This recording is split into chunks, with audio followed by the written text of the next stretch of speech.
ஹெல்தியான டேஸ்டியான முருங்கைப்பூ மோமோஸ் தான் இன்றைக்கி செய்ய போகிறோம். பெருசுலேருந்து பெருசு வரையும் யார் வேணாலும் சாப்பிட்லாம், எந்த ஒரு ரிஸ்ட்ரிக்ஷனும் கிடையாது. மறக்காமல் நம்ம சேனலை சப்ஸ்கிரைப் பண்ணிடுங்க, சப்போர்ட் பண்ணுங்க. வீடியோக்குள்ளே போகலாமா? தக்காளி, வெள்ளைப்பூண்டு, காஞ்ச மிளகாய் இது மூணுத்தையும் வந்து தண்ணியில் நல்லா கொதிக்க வச்சு எடுத்துக்கோங்க. தக்காளி நல்லா வெந்ததும் நல்லா ஒரு பேஸ்ட்டாக பண்ணிவிடுங்க. இதுக்கு நடுவில் நான் மாவும் பிணைஞ்சு வச்சுட்டேன். ஒரு கடாயில் எண்ணெய் ஊற்றி அப்புறம் ஜிஞ்சர், கார்லிக், சில்லி இது மூணுத்தையும் போட்டு தாளித்து அதுக்கப்புறமா நம்ம அரைச்சி வச்சுருக்கிற பேஸ்ட்டையும் அதில் ஊற்றிடுவோம். கொஞ்சோண்டு ஒரு ஸ்பூன் வந்து ஒயிட் சுகர் இருந்தால் போடுங்க.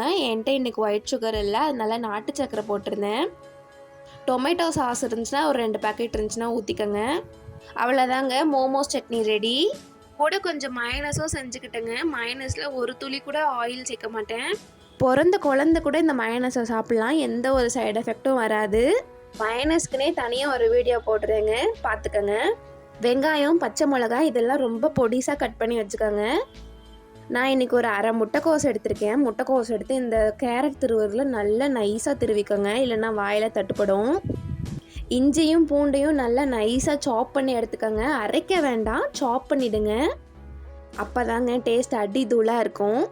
நம்ம வீடியோவோட மாஸ்டரை இறக்க போகிறோம், அதாங்க முருங்கைப்பூ. முருங்கைப்பூவை நல்லா பொடிசாக கட் பண்ணிக்கோங்க. நீங்கள் எந்த அளவுக்கு பொடிசாக கட் பண்ணுறீங்களோ அந்த அளவுக்கு அது சீக்கிரமாக வெந்துருங்க. அந்த அளவுக்கு பொடிசாக கட் பண்ணி தனியாக எடுத்து வச்சுக்கோங்க.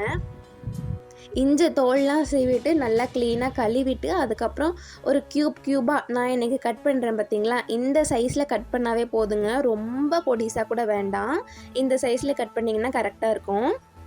பூண்டு இன்றைக்கி மலை பூண்டு எடுத்துருக்கேங்க. ஒரு 3-4 பூண்டு எடுத்தாவே போதும். இதுக்கு ஸ்டஃபிங்க்கு தேவையான பொருள் எல்லாம் ஆல்மோஸ்ட் ரெடி ஆயிடுச்சுங்க.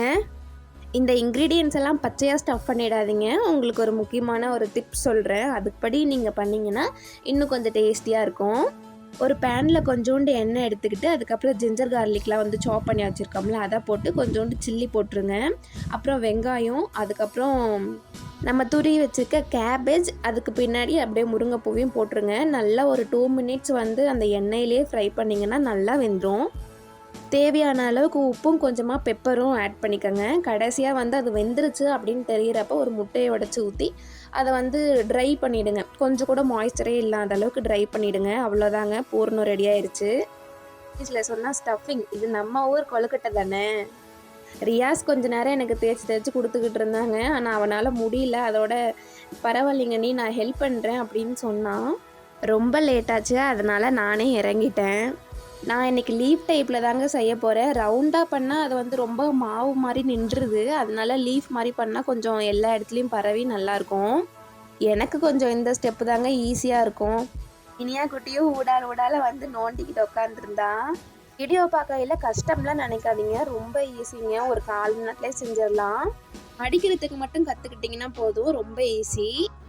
நான் இன்றைக்கி ஒரு 20 மோமோஸ் செஞ்சுருப்பேங்க. ஒரு 3 பேர் 5-6 சாப்பிட்லாம், அந்த மாதிரி செஞ்சுருப்பேன்.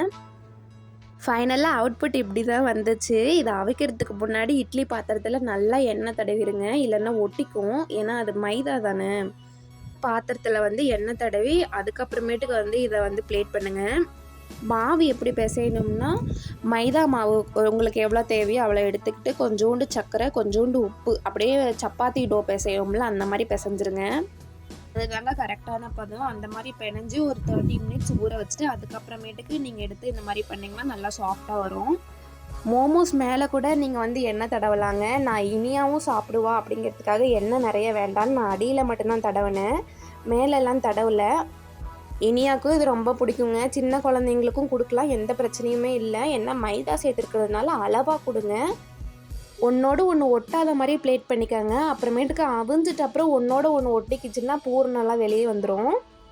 ஸோ நல்லா ஆயில் அப்ளை பண்ணிவிட்டு ஒன்றோட ஒன்று ஒட்டாத மாதிரி வைங்க.